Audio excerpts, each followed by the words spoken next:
السلام علیکم ورحمۃ اللہ وبرکاتہ۔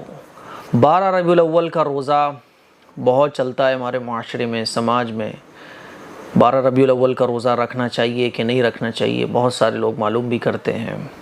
تو میرے عزیز بھائیوں، رسول اللہ صلی اللہ علیہ وسلم کی حدیث سے ہمیں یہ پتہ چلتا ہے کہ رسول اللہ صلی اللہ علیہ وسلم ہر پیر کو اور جمعرات کو روزہ رکھا کرتے تھے۔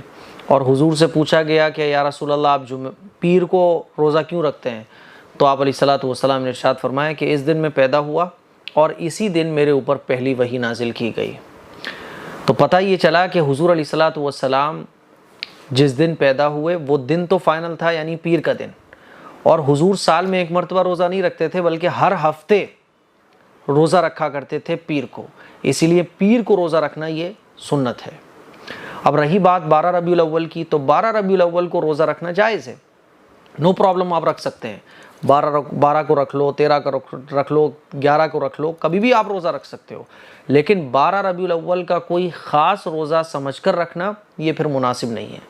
جتنے بھی لوگ 12 ربیع الاول کو روزہ رکھتے ہیں تو وہ یہ سمجھتے ہیں کہ 12 ربیع الاول کو روزہ رکھنا یہ سنت ہے، 12 ربیع الاول کو روزہ رکھنے کا ثواب زیادہ ہے، 12 ربیع الاول کو روزہ رکھنے کی فضیلت زیادہ ہے۔ تو ایسا کچھ بھی نہیں ہے، کیونکہ رسول اللہ صلی اللہ علیہ وسلم کی زندگی میں 12 ربیع الاول بہت بار آیا، صحابہ کے زمانے میں بہت بار آیا، صحابہ کے بعد تابعین، تبع تابعین کے زمانے میں بہت بار آیا، لیکن کسی نے بھی 12 ربیع الاول کو روزہ نہیں رکھا، کیونکہ حضور علیہ الصلوۃ والسلام پیر کو تو روزہ رکھا کرتے تھے، لیکن 12 ربیع الاول کو روزہ حضور نے نہیں رکھا کبھی پابندی کے ساتھ۔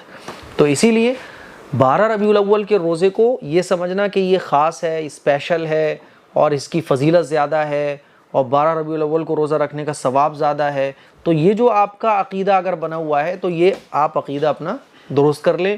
12 ربیع الاول کو روزہ رکھنا جائز ہے، کوئی بہت الگ سے فضیلت ہو، مسنون ہو، یہ نہیں ہے۔ اور یہ میں اس لیے بتا رہا ہوں کیونکہ اگر آپ کسی چیز کو سنت سمجھ رہے ہو اور حقیقت میں وہ سنت نہیں ہے تو یہ تو پھر دین، جو چیز دین نہیں تھی آپ نے اس کو دین سمجھ لیا۔ اسی لیے یہ چیز آپ کے سامنے کلیئر کرنا ضروری ہے، کیونکہ جو چیز نفل ہے اس کو ہم نفل سمجھیں، جو چیز سنت ہے اس کو ہم سنت سمجھیں، یعنی شریعت میں جس لیول پر جو چیز رکھی گئی ہے اسی لیول پر رکھ کے ہمیں کرنا چاہیے، اور اسی لیول کا عقیدہ بھی ہمیں اپنے دل میں رکھنا چاہیے۔ مان لیجئے 12 ربیع الاول کے روزہ رکھنے کو اگر کوئی سنت سمجھتا ہے، حالانکہ حقیقت یہ ہے کہ 12 ربیع الاول کا روزہ رکھنا سنت نہیں ہے، تو جائز تو ہے، جائز سمجھ کے آپ رکھ سکتے ہو، لیکن سنت نہیں ہے، سنت آپ سمجھ رہے ہو تو پھر یہی چیز بدعت بن جاتی ہے۔ تو میرے عزیز بھائیوں، 12 ربیع الاول کا روزہ رکھنا چاہو تو رکھ لو، لیکن 12 ربیع الاول کو حضور روزہ نہیں رکھا کرتے تھے، اور 12 ربیع الاول کو حضور پیدا ہوئے یہ مشہور قول ہے۔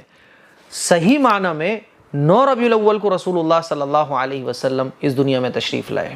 خود اعلیٰ حضرت نے بھی اپنے فتوے میں لکھا ہے کہ 9 ربیع الاول کو رسول اللہ صلی اللہ علیہ وسلم کی پیدائش کا دن ہے، 9 ربیع الاول کو حضور پیدا ہوئے۔